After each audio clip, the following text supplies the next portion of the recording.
doctor, should someone take responsibility for the fact that the guidelines were not specific? For example, the management of COVID-19 AIIMS Delhi 7th April 2021 seemed to suggest for moderate and severe diseases, you will need antivirals. They will be needed. Now, as a result, maybe some doctors interpreted that to mean it may be needed right at the early stage, was used in excess. But where is the template in this country, sir, at the moment for a consistent treatment line for COVID-19? I mentioned remdesivir. Remdesivir was being suggested. There was a time where ivermectin was suggested, particularly for mild and moderate cases. And then ivermectin, the WHO said not necessary.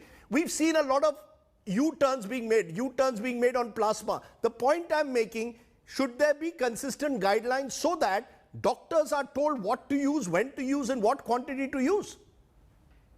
So all guidelines are what we call living documents, because let's accept the fact that COVID-19 is only about 1.5 years old.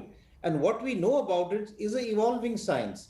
We started off, when we started treating COVID-19 more than a year ago, we were giving hydroxychloroquine.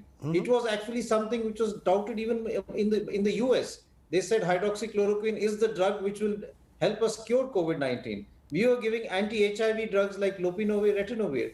As more and more data emerged, we realized that there are some treatments which are not of much use and they got dropped from the guidelines. Some treatment strategies turned out to be better, like steroids. They got added in moderate to severe illness. And that is an evolving science.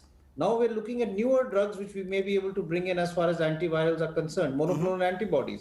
But this is an evolving science. I can't say that what I'm prescribing today will sort of be something which is required tomorrow, or we may have a better treatment, or we may have against it. So that is why the treatment strategy will evolve. And I'm not saying that this is the best treatment strategy. It is something which will evolve with time. And as it evolves with time, the guidelines will get changed. Okay, the guidelines can never be written in stone and can never be permanent. Okay, you're saying guidelines cannot be written in stone, but the worry now, doctor, is that as these cases expand, where are the drugs? Because you need amphotericin B to treat black fungus. You need those injections, you need those vials. They are very expensive. They can cost up to 6,000 to 8,000 each, and a patient diagnosed with mucormycosis requires anything between 90 to 120 vials that cost, as I said, between 6,000 and 8,000 each. That's a lot of money. And in many states, there is no amphotericin at the moment. Maharashtra is saying they don't have it. MP is saying they don't have it. Rajasthan is saying they don't have it. So we've got a problem of demand and supply once again, which is setting out, which is only furthering the panic. And they need these life-saving drugs. Do you see a solution? Yes, I think there is a solution. We started off with very limited companies making amphotericin, because before this amphotericin was not used that much. And now what has happened is a large number of companies, Indian pharmaceutical companies, have been roped in to start making amphotericin. So I think not only the generic amphotericin, which would be available in our country, but even other forms which are made by a company called Lifecare would also be available. It comes by the name of Fungizome, and the liposomal amphotericin comes by the name of Ambizome. So I am hopeful that in the coming days, we will have more and more stock available.